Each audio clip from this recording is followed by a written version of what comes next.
जी देखिए, मैं अभी इस पे क्या बोलूँ, पर मेरा मानना है कि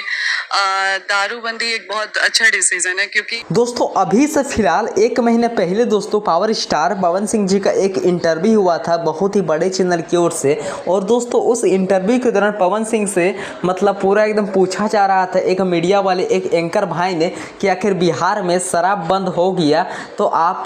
लखनऊ क्यों भाग गए, इसी के कारण से भागे क्या। तो दोस्तों इस बात पर ज्योति सिंह जी भी साफ साफ बोल चुकी है कि हाँ बिहार में पूरी तरह से शराब बंद होना चाहिए एंड लखनऊ में भी होना चाहिए, कोई अच्छा बात नहीं है। यानी कि दोस्तों पवन सिंह जी का सपोर्ट अब ज्योति सिंह जी भी नहीं कर रही सपोर्ट। क्या दोस्तों ऐसा मतलब ज्योति सिंह जी बोल ही चुकी है कि बिहार में भी शराब बंद होना चाहिए एंड लखनऊ में भी शराब बंद होना चाहिए, क्योंकि शराब से कई सारे माता एंड बहनों का मुसीबतों का सामना करना पड़ रहा है, रोड में एक्सीडेंट दिन के दिन होते जा रहा है। तो दोस्तों ज्योति सिंह जी का साफ साफ ये बात पे ये फैसला है, कहना है कि हाँ बिल्कुल ये बात पे मेरा भी निर्णय कि शराब बंद होना चाहिए और पवन सिंह जी बोल रहे कि नहीं बंद होना चाहिए। और आपसे भी क्या क्या ओपिनियन है, क्या राय है, प्लीज़ मुझे अपना ओपिनियन ज़रूर शेयर कीजिए कि पावर स्टार पवन सिंह जी अकेले शराब दारू वगैरह पीते कि और भी कलाकार पीते, ये तो बात दोस्तों आप लोग ही बता सकते हैं। Thank you.